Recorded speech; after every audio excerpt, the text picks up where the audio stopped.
Okay, I think we're going to go ahead and get started tonight. We've got some announcements. I want to get through as many of these as I can and fairly quickly, but a lot of this is on our website. So if I go through something too quickly and you're not sure exactly it is I said, please do go to the website and check these things out. So tomorrow, a group of us will be on the Calhaven Trail starting at 9 a.m. and we start at the 10th Street. I saw a birdcast and it looks pretty good for tonight, so I think tomorrow could be great. I think I read that there are going to be more birds traveling tonight than there are people in the United States. I don't know if that's true, but it's kind of a cool stat if it is. The beginning bird walk is happening again this Saturday, May 3rd, 9 to 11 a.m. We'll have some binoculars for those who need them, but please come. I think it should be a great morning full of birds. We are seeking some help with some things. We are looking for someone to join our program committee. So if you have any interest in helping to choose our lineup for each program year, we would love help with that. You can reach out to me at askpresident@kalamazooaudubon.org. We have an open secretary position that we would love help with. That was in the newsletter, so hopefully you saw that. And we need a volunteer coordinator to line up the people who come and do tabling events and those kinds of things. So I can talk to you about any of those things. Just reach out to me, please. We have Birdathon coming up on Saturday, May 10th. We have 24 pledges so far. Last year we had 41, so I'm going to pass the clipboard around. And if you're not sure if you pledged already, if you filled out the thing that I quickly threw together last time, it is underneath the blank one, so you can check to see if you've already pledged. Although if you went online and pledged, I don't have that. I didn't print it. But the one that I passed around last month, I do have here. And then I have one more announcement. That's the annual meeting and potluck at the Fish Hatchery on Saturday, May 31st. We'll have a bird walk at 9 a.m. and then a tree dedication at 11. And then that will be followed by a potluck and the annual meeting. So we hope that you will come and enjoy that with us. I think do we have some flyers about that on the table out here? So please take one and come. And then I think, Bella, you have an announcement?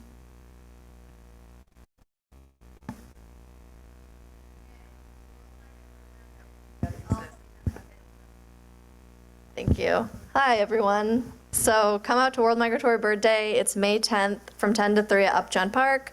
Lots of organizations are tabling with activities and information. A lot of kid activities about birds, so always fun to bring people, get them interested. We're leading 2 bird walks, one at 11 and one at 1 through Upjohn Park, and there will also be an art mart. Several local artists will be selling some nature-themed work there, so it'll be fun. The theme is shared spaces this year, so creating bird-safe cities and communities.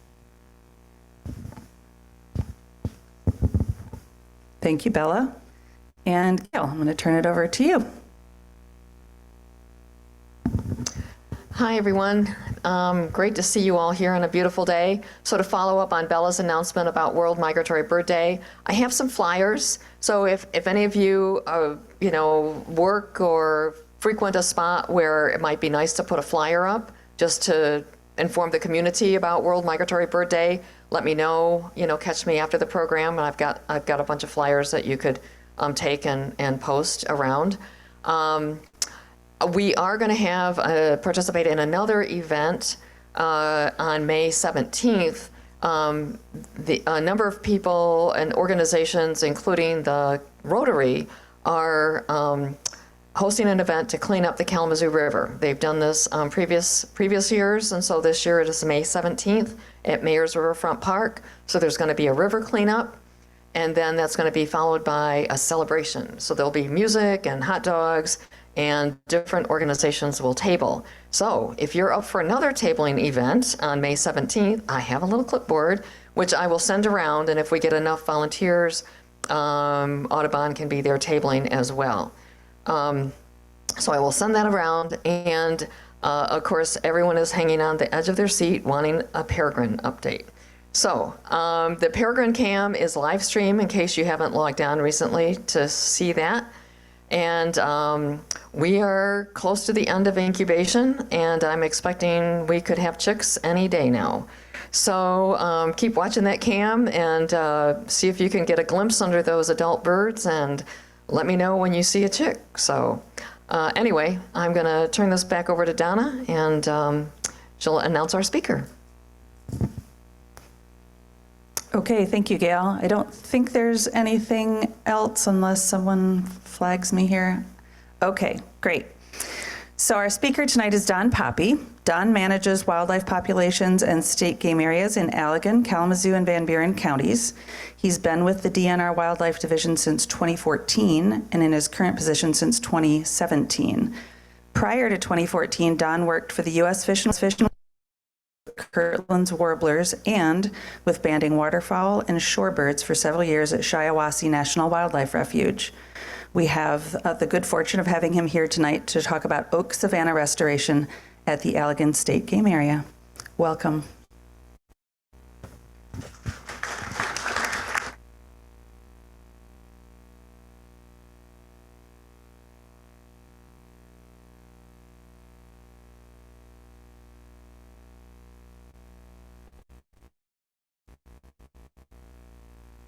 Sorry about that. I was hoping in case I fell going on the stage, maybe I'd get a laugh, sitting at the piano. But does everybody hear me okay? Okay, great. Well, I just wanted to thank you guys for inviting me. This is a huge crowd. I've come out here a couple times to present to the botanical group in the other room, and it's a much smaller room. So when I saw this, I got a little bit nervous. But I do recognize a lot of folks out here. And in the past, I've presented about Gordneck, which is close, right? Gordneck State Game Area. And I believe you suggested this, right, Nate? You invited me, right? And sometimes I think, gosh, do you guys want to hear about Allegan?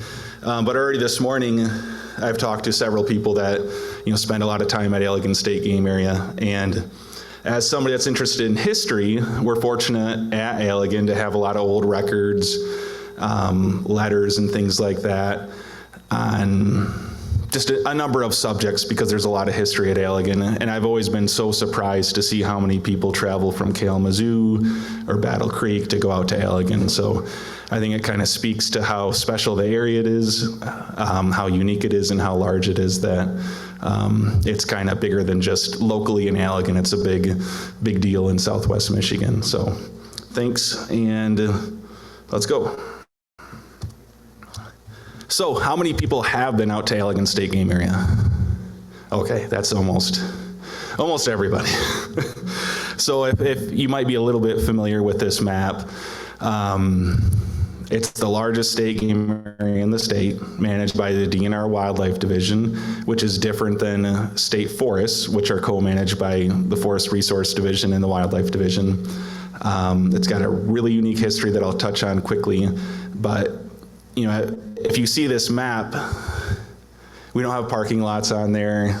It's really hard to show a lot of detail, so this is our standard state game area map, but it's not always that informative because it's so large and it's difficult to kind of really get into the details. So I like history and I like bow hunting. Does anybody recognize this feller? Okay, yep. So one of the coolest things to me, of the many cool things about Allegan State Game Area, is before it was a state game area, it was a state forest. And in the 1940s, it was kind of a national destination for bow hunting because firearm deer hunting was not allowed in the county. There actually weren't a lot of deer in southern Michigan, but there were deer at the state forest. Yeah, contrasting to today, right? And so it was a popular place to deer hunt. The local celery and onion farmers had deer damage around the game area, and they had some of the earliest at the time state forest, they had some of the earliest antlerless deer seasons. And the first National Field Archery Association tournament happened at Allegan State Game Area in 1946. And at the time, Archery Magazine was the national magazine for archery, covering bow hunting and target shooting. So it was a pretty big deal. And that's just kind of a special history that Gordon Neck State Game Area is cool. I love it. Fulton State Game Area is cool. I love it. You know, there's a lot of great things about a lot of these areas, but I don't know of another area that has the depth of cultural, pre-European, and historic history on the land, in addition to all the cool rare species and wildlife that we're going to talk about. So this is a really busy slide, but a quick overview of the history. In 1935, the federal government came in, the Bureau of Land Reclamation, part of what's now the Department of Agriculture, and they purchased, look at it up there, about 35,000 acres from willing sellers. They didn't use eminent domain, but it was to rescue folks from the Dust Bowl type farming issues that they had at Allegan.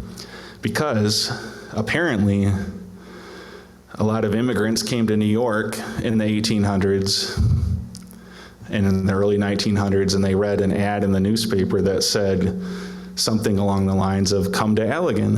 There's rich, fertile farm soils. Live your dream, come out here." So a lot of folks came out there and settled. And if you've spent time out there today, you know that there are foundations everywhere.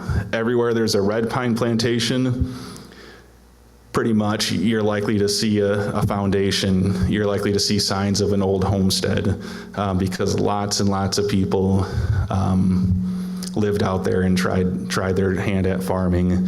And the federal government came in 1935, built the Swan Creek Tree Nursery. They built our Allegan headquarters building. I think that's most of the buildings, but they built all kinds of other infrastructure like dams, like this dam across Swan Creek on 118th, old M89 that was built in 1937. They built all this stuff, the campgrounds, the infrastructure, all this with the plans of handing it over to the state. And around 1950, after leasing the area for the previous 10 years, the state of Michigan, we didn't get it for free. We traded about 85,000 acres that is currently part of the Huron-Manistee National Forest in northern Michigan in exchange for the, I think about 42,000 acres that was part of Allegan State Game Area or Allegan State Forest at the time. Historically, state forests are up north. We know that now. State forests are in the UP, the northern Michigan area. So in 1964, it was decided to dedicate the entire Allegan State Forest, Swan Creek Research Station, and the Fenville State Game Area as the Allegan State Game Area. So fast forward to today, we have 50,000 acres, largest state game area in the state, very unique area. But we're kind of weird. You see things at Allegan that you don't see at other game areas, and sometimes you see things that are more like state forest land. And that has a little bit to do with, they had all these campgrounds established, they had other recreational uses established at the time. So in the dedication memo, they kind of called out that we're gonna keep doing some of this camping, swimming, right? So, who wants to swim in Swan Creek Pond? But I guess people used to do that. It was sunbathing was a popular thing, I guess, in the old days. To me, I would want to go to Lake Michigan or something a little fancier. But so we have some of these other uses, like the Ely Lake Campground is owned by the state and leased to the county. Silver Creek Campground was deeded to the county from the state, so they could have that campground area. Little John. So you see some of that other kind of recreation, state forest type stuff still at the game area. And sometimes I use this map for different purposes, but I left it in this presentation because this is a trails map. And there's snowmobile trails, equestrian trails, cross-country ski trail, and a hiking trail. And we don't have trails on, typically on a state game area, we wouldn't allow a designated trail. I mean, it's okay to hike and all that kind of stuff, but our intended use is hunting, trapping, wildlife type things. So this is another busy slide, but just to say, Allegan State Game Area is the original location for the release of wild turkeys in Michigan. So I think it was the 1950s, it may have been earlier. The first, I'm gonna get this wrong, but the first legally harvested turkey in Michigan was shot at Allegan State Game Area. And we actually have the taxidermy mount in our attic. And I've been trying to, the Carl T. Johnson Center accepted it 7 years ago. And at the time I had a Jeep Liberty and I thought I'll just bring it up on my trip up north, and a big mounted turkey doesn't really fit in every vehicle that easily, so it's still in our attic. But it's a national destination for turkey hunting today. Folks come from the southeast United States, out west. It's typically number 1 or 2 for turkey harvest by county in the state. So that's a pretty big deal. And it's worth mentioning in this talk because wild turkey habitat is oak savannas. We have natural turkey habitat. We have the trout streams, the Kalamazoo River. And we'll get to the bottom because I think a lot of you, I don't want to assume too much, but I think a lot of you are probably interested in the rare species and the oak savanna stuff. But it's a pretty significant game area, to say the least. Just to give you a little bit of background on our management and how we manage the game area and how we plan management, we don't do this in a vacuum. We don't do it from an uninformed perspective. We have statewide plans like the State Wildlife Action Plan that talks about species of greatest conservation need, imperiled habitats. We have regional plans such as our featured species plans and our habitat priorities plans.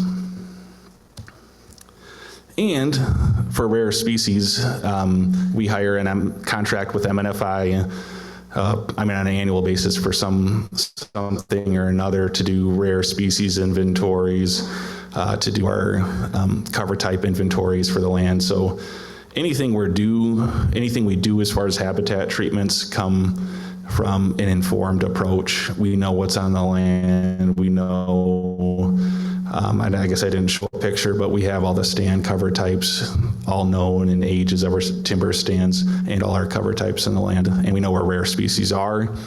You know, there's always a possibility of some things turning up that we don't know about, but rare species are rare for a reason. So the likelihood of a eastern Massasauga rattlesnake just turning up in the middle of a road or something is pretty unlikely with all the folks like yourselves out there that are reporting things they see and the extensive surveys that we've had done by MNFI, Michigan Natural Features Inventory.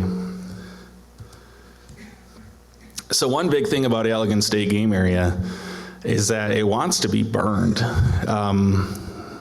MNFI did a prescribed fire model a few years ago to kind of take that inventory data and combine that with some of the rare species data and natural community data to kind of identify high priority areas that need prescribed fire.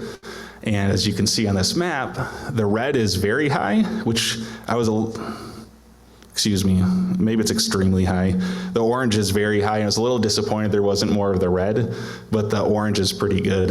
And a lot of the blue that you see is either water, if you see like where the Kalamazoo River is, or the Fenville Farm Unit on the west end.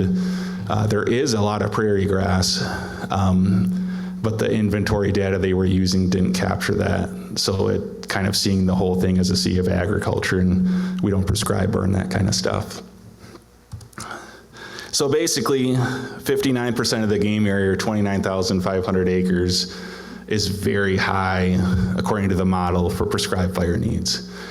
I don't remember, I made this slide before, and I don't remember why I put 350 acres per year, because last year we burned about 850 acres. But we'll just go with, if you burn 350 acres a year, it would take 84 years to burn the very high areas once. So that is kind of an uphill battle. We'd love to see us be able to do a lot more prescribed burning than we do. And because of that, we focus on certain areas for Oak Savanna management. There's potential that greater areas across the game area, if burned and managed, could develop into Oak Savannas. But with our ability to prescribe burn and manage habitat, we kind of focus on more specific areas for Oak Savanna. So I think you guys can probably see the yellow. The yellow areas are kind of our primary Oak Savanna areas that we manage and focus on.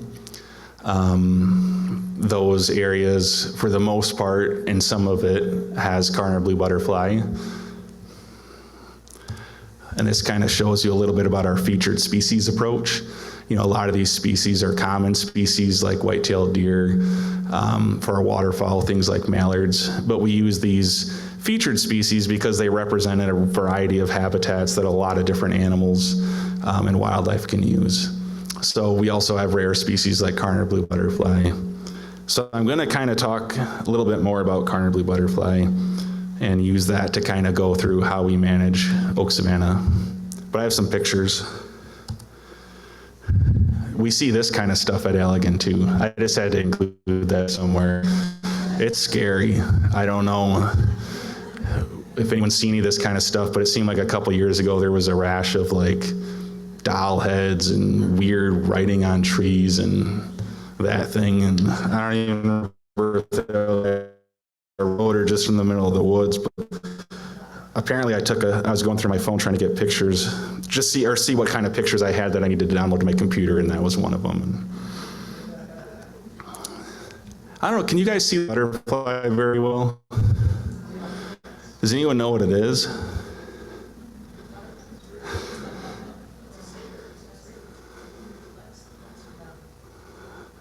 That might be true. I'm not a butterfly expert. I know what species it is.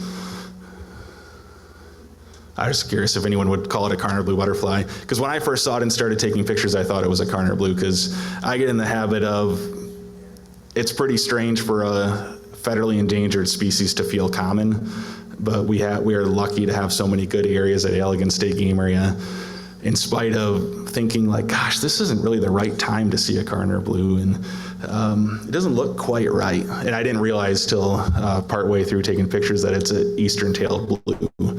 I don't know if is that a satyr butterfly. I don't even know. So you, okay. But I wanted to include that because that is an occupied Carner blue butterfly area, and it is a good nectar source for Carner blue butterflies and the butterfly weed. It's very important for Carner blue butterflies. And I was hoping to maybe trick somebody and get somebody to say Carner blue butterfly. That's a Carner blue butterfly. So when managing for Carner blue butterflies, it's a fairly complex thing to do. I would consider Carner blue butterfly management the most complex management I'll ever participate in my life as a wildlife biologist, because, and this is what I like to say, it's not the only one, but it's one of the few species that almost everything you do to help it and help its habitat can be lethal to the butterfly. It's a very complex thing to do, and that's because of their life cycle and how they use lupin plants. So if you burn their habitat, you can incinerate the whole population and they're gone. We'll get into some of these treatments, but if you run a tractor and trying to mow the woody brush, you can squish the eggs and larvae. But when we do management, we follow a habitat conservation plan, which is our take permit with the U.S. Fish and Wildlife Service, because this is a federally endangered species. So we have sidebars, best management practices, limitations on what we can do and how we can do it, all to minimize take, right? Which is a good thing, because we want to help the habitat, help increase the population, but not kill them. I'm not going to read all this, but I think this is important to know in our current master plan, which needs updating. But our 2012, some folks look at the DNR and think we just manage for game species and we manage for deer and things like that. And we might do that at the expense of rare species. But if you wanted to read this, you're welcome to while I'm talking. But suffice it to say that we are obligated, we've made a commitment to, we're going to manage rare natural communities for what they should be. We're going to manage for rare species and species of greatest conservation need, following our state wildlife action plan. And before we do a timber sale or a burn or any of these things, we do a thorough rare species review, and we make sure that we're not hurting these things. And we recognize that deer, turkey, all those kinds of things were here long before corn and before food plots. And we do some of that stuff, but we would never do it at the expense of remnant habitat like Oak Savanna that is not very common anymore. Okay, I'll make this really quick, maybe, but Carner blue butterflies need lupin. The larvae feed on lupin, they lay eggs on lupin, they use it as a nectar source during the first flight. They have to have lupin. The definition of occupied, I might get this wrong now. We'll just say the definition of occupied habitat in the HCP is where Carner blue butterflies and suitable habitat is present. The definition of suitable habitat has to have lupin. So though they can use other nectar sources nearby, like during second flight, often lupin is senesced, which is in July and August. A lot of times you go out to the same areas that were carpets of lupin, and you can't find a lupin plant. I still don't understand. I always ask butterfly experts and try to figure out, like, the plant's gone, it's dry, where's that egg? It's on some, and you can sometimes pick out the very, very tiny, dry little brown stems of the lupin that is completely senesced by July, and especially as some of these drought years we've had recently. And they somehow do it. They hatch, they find butterfly weed or sweet clover or spotted knapweed if they have to, and they get a little bit of nectar and stay alive long enough to lay eggs again. Okay. So I spent a lot of time talking, so I'm going to try to get to some interesting stuff. But all these habitat treatments we do, we would do on Oak Savanna regardless if there's Carner blue butterfly or not.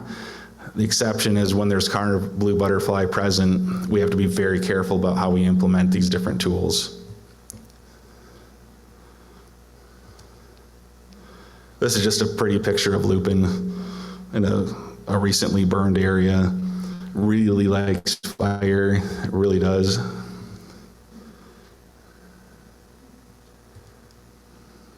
I will say, because I know some of you mentioned going on some tours on like 126th Avenue, for example.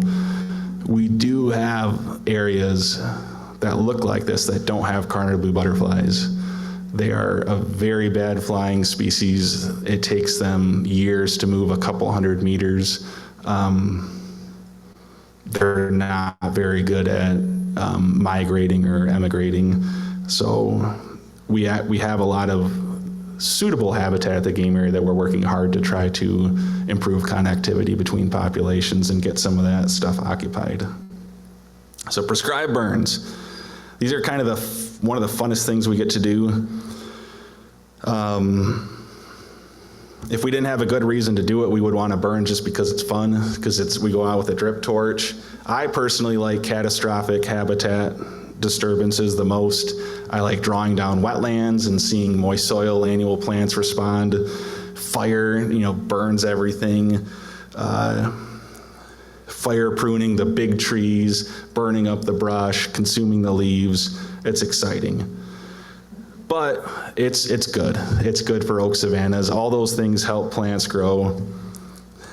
And here's some pictures of, has anyone prescribed burned in here? Is anyone lucky enough to have done that? That's cool. A few of you have. It's not something you can just raise your hand and volunteer for all the time, but if you're lucky enough, I know there are some opportunities in different land conservancies and things like that where you might get a chance. At different times too, they had pretty lax rules about burning, more so than now. But this is an example of how we burn in the woods. A lot of times it's a slow moving fire. We're having long residence time, really consuming that duff layer and leaf layer.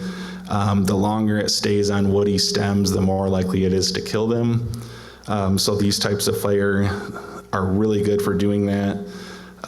When you have a little bit lighter fuels, you can start, it's called fire pruning, like the big trees you'll see in some pictures going on, and some of you that have been into some of the Oak Savanna where you can really see through the forest. If you look, you'll notice that there's either no branches or they're all dead, 10 or 15 feet up.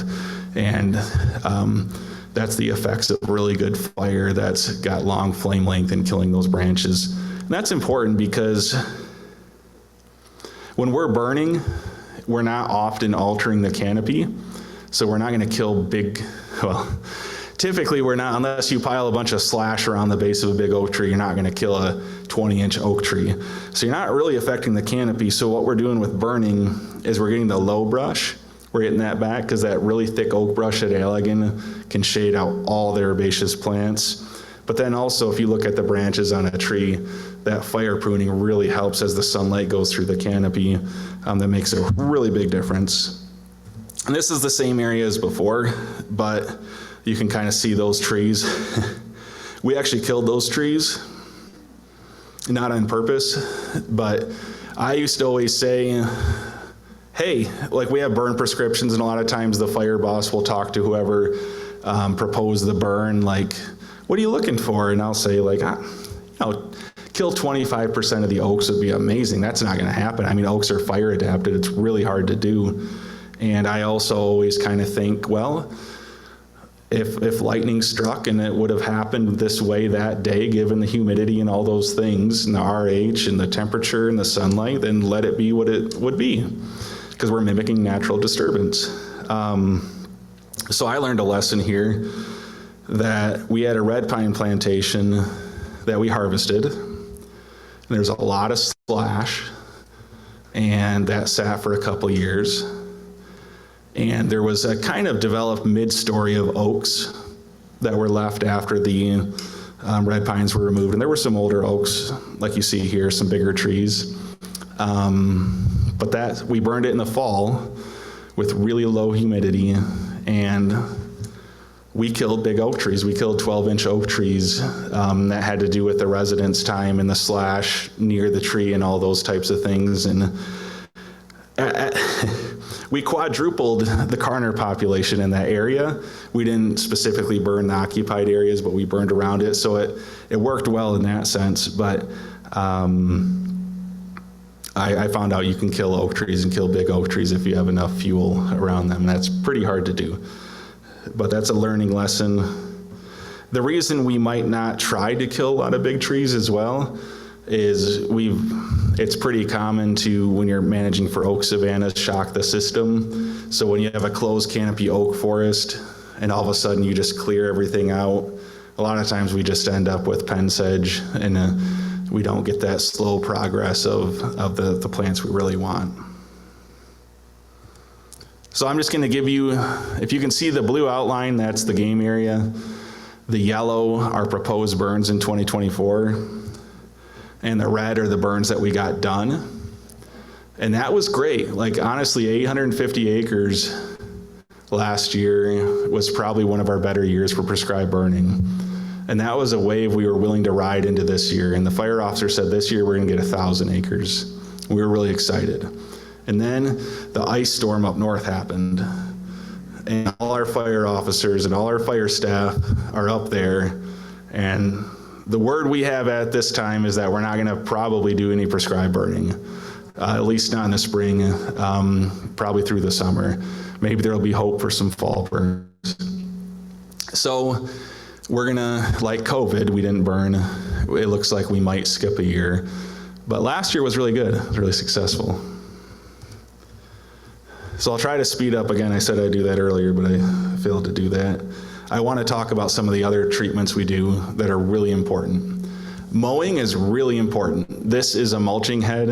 It's a forestry head cutter on a big industrial wheeled tractor. And we use that, and then also just rotary mowers like a bush hog on the back of a tractor. And the important tool with mowing It doesn't do everything that fire does. It doesn't consume anything, right? But it's a tool we can use to manage the oak brush. A lot of areas have trouble regenerating oak. Allegan State Game Area grows oak like crazy. And I assume a lot of you have maybe seen it. It's knee-high oak brush, and it grows everywhere. But we can use mowing over snow and not kill Carnaby blue butterflies. So mowing is our savior. If we couldn't do that, it'd be very difficult. Be a lot of handwork, with loppers, cutting little oak stems and treating them with herbicide, cut stump treatments. So it's a really, really helpful tool because apparently 4 inches of snow or more is enough cushion that a tractor won't squish the eggs over winter. So that big machine is called a Barco. That's a brand. There's other brands, but really what we're doing is, a lot of what we're doing is we're reclaiming timber sails that were cut a little bit heavy a few years ago, and the oak recruitment is so thick and heavy that fire doesn't really carry very well. There's just not enough sunlight getting down, and when the oaks are leafed out, it's so dense with those young trees that we can't get fire in there to kill those young trees. So we go in there and mulch them and then follow that up with burning. And this is kind of an example of that. I'm kind of showing you some stuff in reverse, but this is a timber sale we did where we thinned the trees, a real light thinning, and that loggers hate these because it's super inefficient. They don't make a lot of money, and we're marking the trees we want them to remove, and they would much rather cut a lot more trees than we allow them to on these types of sales. But afterwards, with the slash and stumps, we go in there with that big mulching head, and we can prepare the site like this so we could do rotary mowing in the future. Because believe it or not, we take a bush hog on a tractor in places like this. When I'd never seen it 7.5 years ago when I got to Allegan, but we use heavy duty mowers and mow oak. So I mentioned the timber sales. This isn't really a thing we try to use for oak savannas and especially Carnaby blue butterflies a lot. You have to do it very carefully, and the risk we're always concerned with at Allegan is losing the site because oak is recruited so quickly. So we cut it, we open up the sunlight a little. Before you know it, it's pen sedge and oak brush, and what have we done? Is lupin coming back? Maybe not. So we're just focusing on, when we do it, making sure it looks like this, and we call this Savanna test. And we marked to cut the trees. So we marked all the trees that would be cut, and we basically did it with zigzagging lines that a harvester would take, just big enough for their equipment to get through, and a lot more trees are left than are cut. And we can go in there afterwards with that big machinery and kind of maintain it like this, and we'll follow that up with burning. And hopefully a bunch of lupin comes up. This is my last slide. I don't know if that looks like anything to you guys, but this is just an example of a few thousand acres. We have compartments. We have 26 compartments. They're all about 2,000 acres on average. And just to show you the different types of things we do, that's not just savanna management, but just the kind of habitat management. We do a little bit of food plotting, not much. We try to keep that as a lower priority, and we do in degraded sites. We have some old fields where they're all spotted knapweed and things like that. So we're not going into rare natural communities by any means, but food plots are popular with hunters, and there also can be good ways to reclaim some of those fields that have been taken over with spotted knapweed. We do a lot of mowing of our openings, and I should clarify, the reason we're mowing typically is to keep things in an herbaceous state. So that's our objective. So we don't go in there and mow every year. It's typically a 3 to 5 year rotation. We're only doing it if there's woody stems taking over the field. We do a lot of the winter mowing primarily in Carnaby blue butterfly areas, but we also do it because it's a good time of year to minimize invasive species movement. And it's also a good time of year that we might not be working on other stuff. So there's, hunters are out of the woods. Our active summer season is kind of over, so it's it's kind of an incredible thing. I assume a lot of people think, and in the past, a lot of habitat managers would put their equipment away for the winter and work on it and maintain it, which we have to do, but we're also out there all winter actively working on habitat stuff.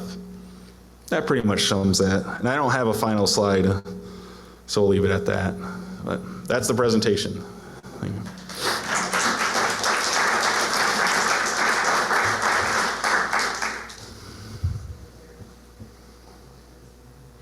Are there questions? Start here. Since the Carner Blue has 2 flights, are the lupin available for both?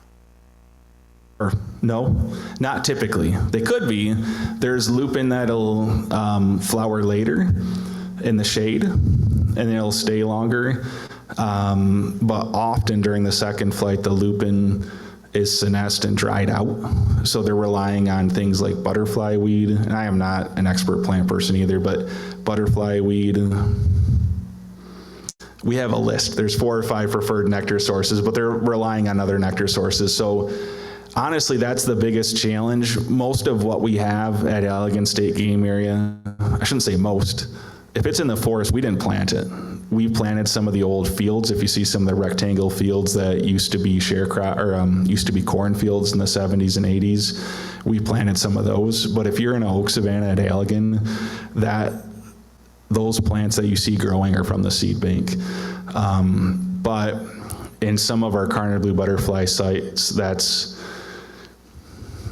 assuming we keep it Oak Savanna, one of the biggest threats is the lack of second flight nectar sources. And that's something that is sort of difficult for us because we're not gonna go in there and cultivate the earth and drill in new seeds. So we have to rely on broadcasting and frost seeding, and sometimes the success of that is much lower. But we've been working on recently a lot of plug planting in some of those seed plot kind of areas.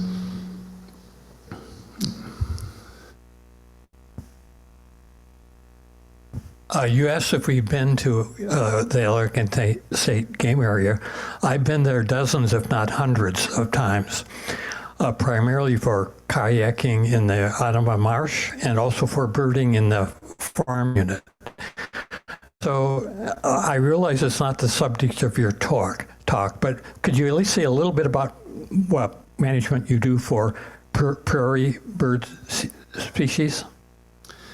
Yeah, at the Fenville Farm Unit, I haven't tried to update the acreage, but it's somewhere in the realm of 1,000 acres of prairie planted species out there, whether we have some solid switchgrass fields, and then most of our fields are warm season, and then the forbs as well. And that's for things like dickcissel, grasshopper sparrow. We don't have as many bobolink as we used to, but those grassland nesting birds, upland sandpiper. So we work on those every year. That's a big focus down there. It is a managed waterfowl area, but we spend a lot of time somewhat under the featured species of pheasants, right? We have a pheasant population down there that reproduces, but we work, if anyone's met Mike Richardson, he works every year we have some spotted knapweed issues and things like that. So we're always working on the prairie areas and slowly over time converting some of the areas of agriculture to prairie. And I guess the other thing I would mention, the biggest project we have in the future for the farm unit is a Black River Drain Naturalization Project. That's the headwaters of the north branch of the Black River that runs through the center of the Fenville Farm Unit. And this summer, we should be finishing final design to naturalize the drain and construct a new channel. And that would have, besides the increase in wetland habitat, we would have associated upland prairie type habitat that would be part of that. And so we'd be reducing agriculture by quite a bit on that corridor. So I guess big plans in the future, we are maintaining the grass we have, and we're planning on increasing it in the future as well.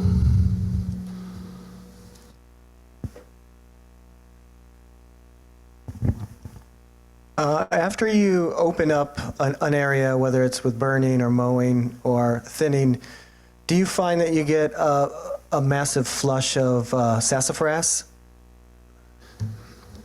No, there are some areas. I know I've been to some savanna stuff at like Muskegon and areas because we burn.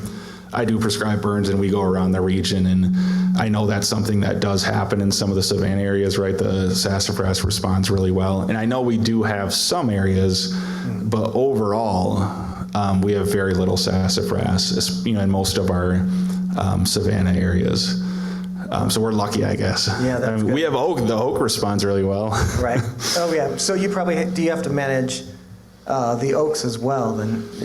Yeah, and that's what our mowing, it sounds funny and it might take a second to digest.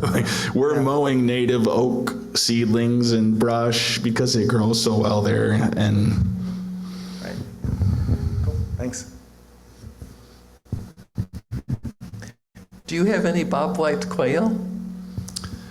I've never heard of anybody seeing one. I'm sure years ago people did. I don't know the last time somebody's seen them, but I can tell you the last few years the rough grouse have been looking better, which is nice to see because my understanding, they're definitely not spread around the landscape like they used to be, and they can't travel very well, so they're kind of just stuck there because I don't see them at Gordon Neck or Fulton State Game Areas, and I think they're just kind of stuck at Allegan and as far as our game areas that I manage.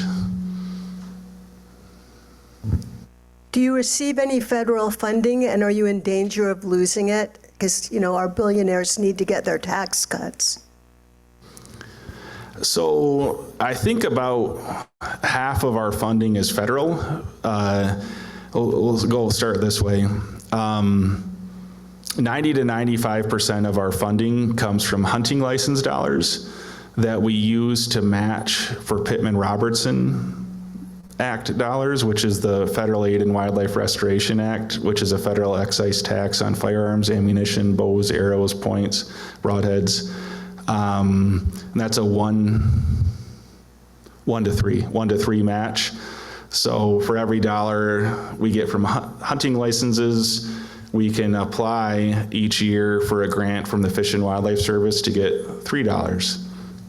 So at least for this year, nothing is supposed to change at this point. We haven't had any of those grants frozen. I'm not high level in the system, maybe that, I assume we already have that money, so it's too late to pull it back.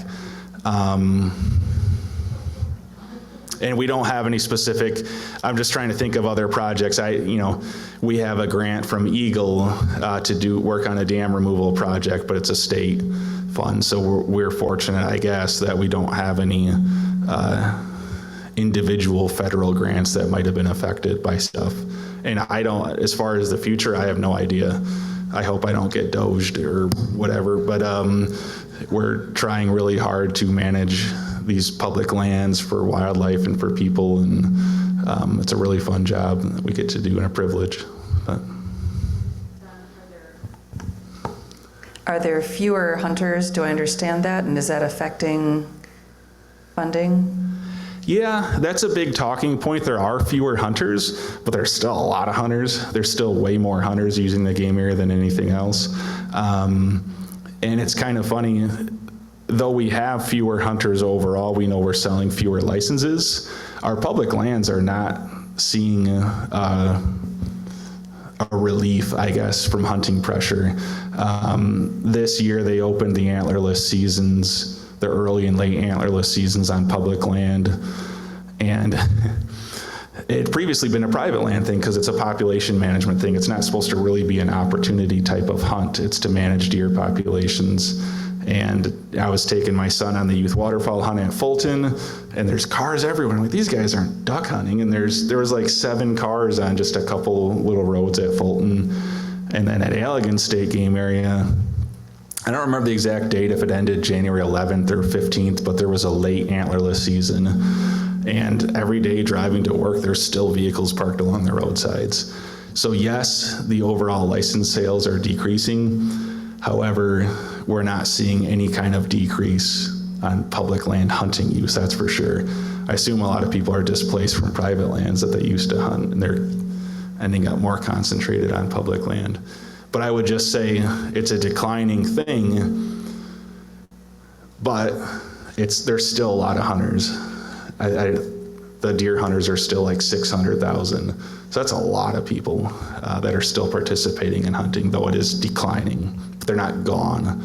So as far as future funding, anything we look at doing should be an inclusive shift, and whether, however that model might look, but we still have a lot of hunters. I have a question though. So how do I know which area in Allegan County, the games area, where those lupins blooming, or when they blooming, so I can find, or maybe find more butterfly, the Berner blue butterfly, or any other, because it's spring season. So who report those though, the status, like which week, where the regions what kind of a wildflower blooming? Yeah, so we don't tell people where Carner blue butterflies are specifically because they're federally endangered. However, your other question about lupin, if you drive through the game area around May 20th or late May, you will see lupin on roadsides. It's in the edges of the sand on roadsides, and you will see those areas. And one thing you could kind of do, maybe there's a better source, but the first thing that comes to mind is we do have something called a turkey tract. And that if you look that up on the internet, the Allegan turkey tract, that kind of shows a polygon over our Oak Savanna areas. So I can just tell you, if you drive down 46th Street between 118th and M89, you will see Oak Savanna, you will see lupin from the road.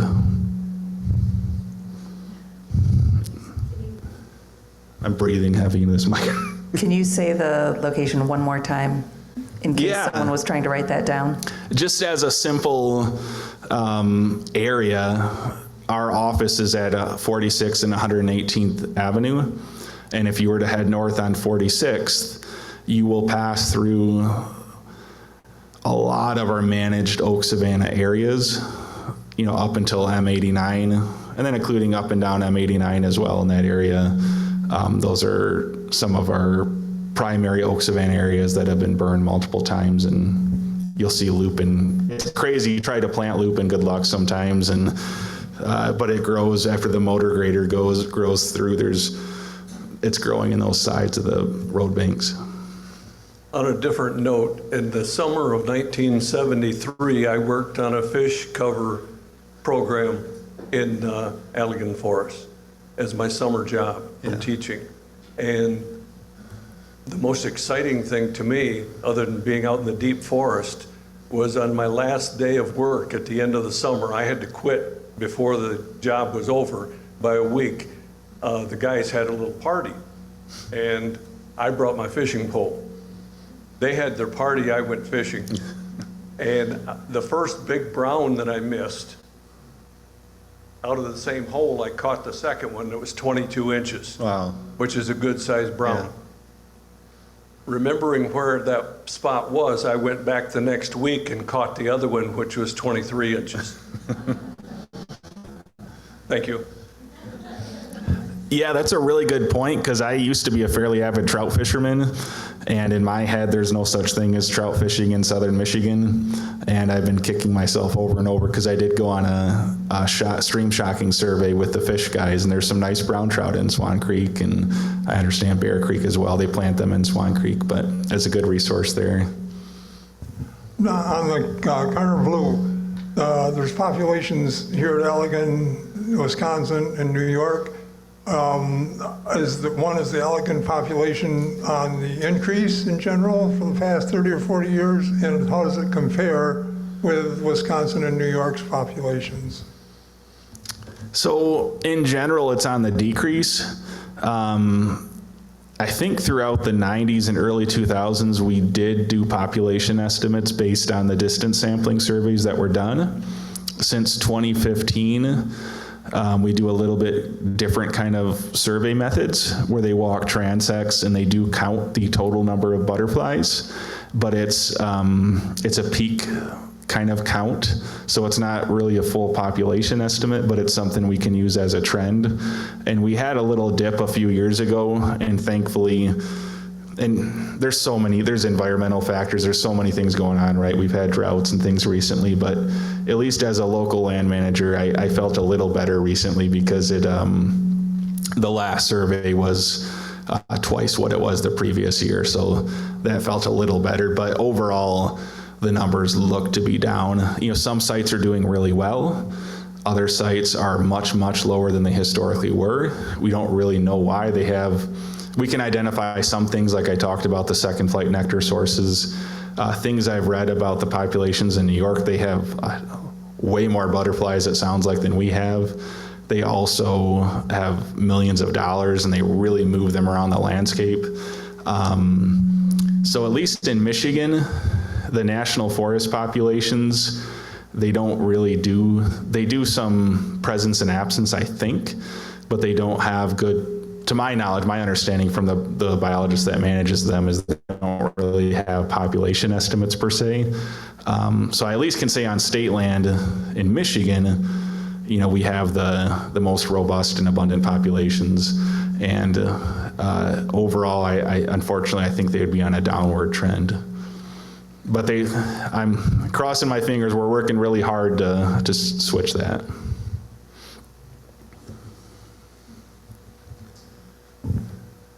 We have an online question for you. To piggyback off a prior question, what's the best way for average citizens to donate funds? Glad you're not doged yet. As a Michigander, I want to support the DNR as much as possible, especially if hunters continue to fall off.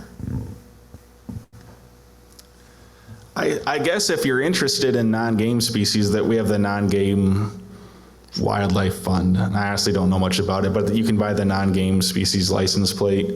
And I guess I would suggest donating to that fund. That seems to be maybe the most at-risk type of funding, for rare species and non-game species. Potentially, I don't. We're typically able to get pretty good funding at Allegan State Game Area to manage for cardinal blue butterflies, at least as much funding as we can handle for the most part. But there is always opportunities. It's kind of complex, and it's something you have to kind of work through, but you can donate to the DNR for specific projects, for funds to be used for specific things, and that's considered a gift, and there's a gift account in Lansing. That's kind of a really general answer, but if you had specific things you wanted to donate for, that's the way you would do that, with instructions for how you'd like the money to be used. You would probably try to talk to the local person first. But if you're just looking to donate to non-game species conservation, I think the non-game species fund would be the place to do that. And I don't know the exact mechanisms of how to do that, because we're a funded agency and we're not soft funded, I guess is how you would describe it. So we're not managing from donations typically,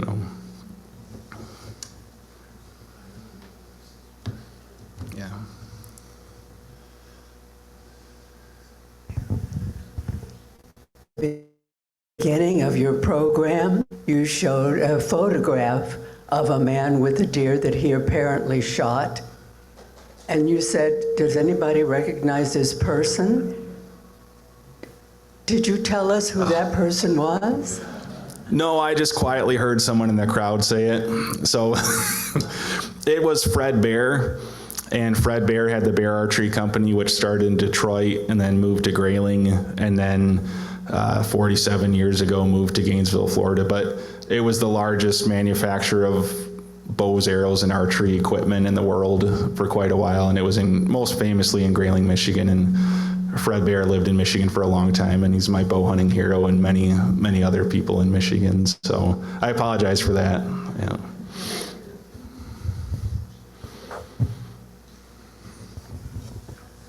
You were talking about history before. I'm from the Hudson Valley in New York, so when I go out for a walk in the woods, I'm going to find stuff going back to the late 1600s, early 1700s, easy.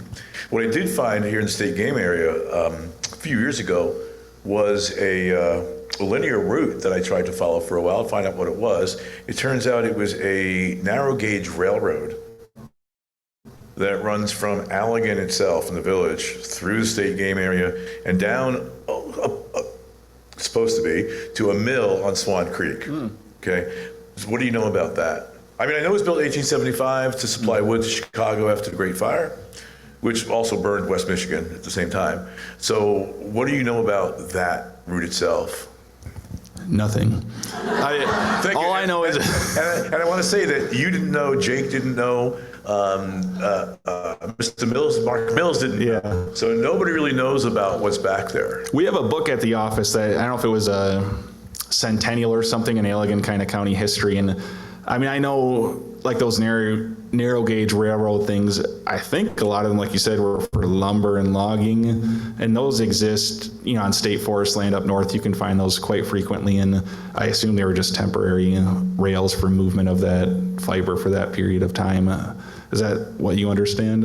Yeah. I mean, they're pretty, so I mean, it would have been the logging of that area, maybe the removal of the white pines and things like that once they were gone. I think they removed everything they could get their hands on for that time. But I don't know of any significance. The most significant thing I'm aware of is the old Allegan Road that I guess was the wagon trail from Allegan up to Saugatuck and Holland and all that, and that still exists as a diagonal across the game area. It goes behind the composting facility. Yeah, by the dairy dune. Okay, I think that's our last question. Don, thank you for a great talk tonight, and the last talk of our program year. Not our last meeting, because there's the annual meeting that you're all going to come to, I hope. But thank you for a really interesting talk tonight, Don. All right.